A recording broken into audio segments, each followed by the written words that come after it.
Well, good morning, good evening, good night, wherever you're tuning in from, whatever time it is. I appreciate you stopping by the channel. I'm Ryan, this is 780 Speed and Custom. I'm working on my 1964 Biscayne today. Last week, I didn't quite get the brakes tied in. I've got a couple more lines to build. I've still got to tie it into the pedal.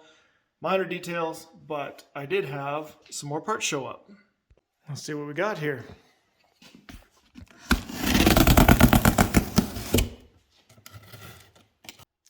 So this is everything that came. It's all I need to put the drivetrain back into the Biscayne. So I've got frame mounts here, motor mounts, adapters. I've got my flex plate, adapter for the older style transmission, a little spacer, and then obviously hardware to go with it. So nothing left to it but to start installing this stuff.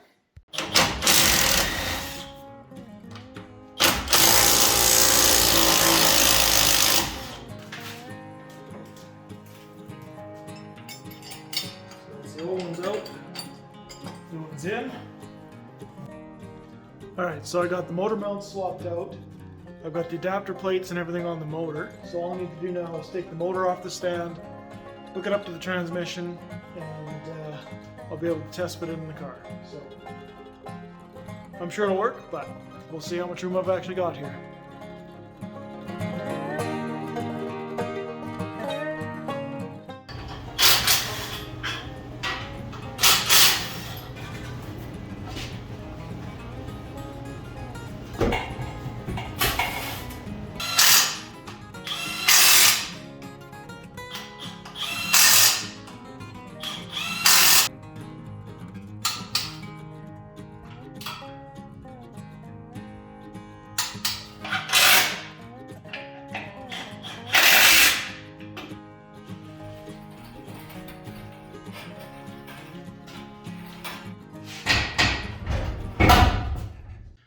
Well, it's in, but I definitely think I lost weight during that one. Holy man, that was the toughest engine installs I've ever done by myself.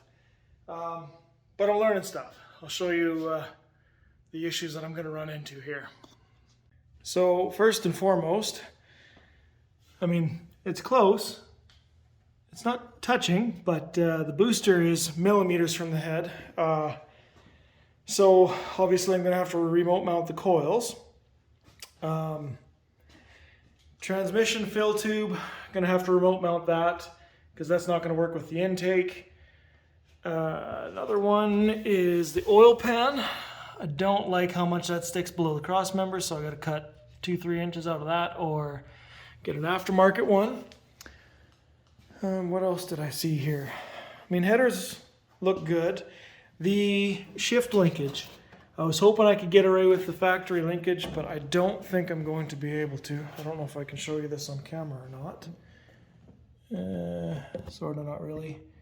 That's the linkage there, and it's not going to work because it's going to hit on the engine block. So I'm going to have to go to some kind of cable shifter there. I have yet to measure for the intake, see how much clearance I have hood-wise, but other than that, it's looking good. I have miles of room for fan and radiator and everything else, so that's good. No issues with steering, all that clears, so all in all, not too bad actually. I could mount the motor a little bit further forward, but it's not going to really gain me anything, so yeah. I did notice one more thing too. If I can get down here, my pan is actually touching the cross member there, which would explain why I had such a hard time getting the motor mounts in. So that definitely means aftermarket oil pan, probably a Holly. They make a pan that's kind of shorter in the snout and would lose that 2-3 inches in the back. So unfortunately, it looks like that's going to be the option, expensive as they are. But yeah, kind of gives me a little more direction where I need to go, what I can do to make this work. So I think that's all I'm going to do for today. I appreciate you guys stopping by the channel, checking out the video. Be sure to stick around. There'll be more footage coming on this build. Miles of Mayhem's coming up.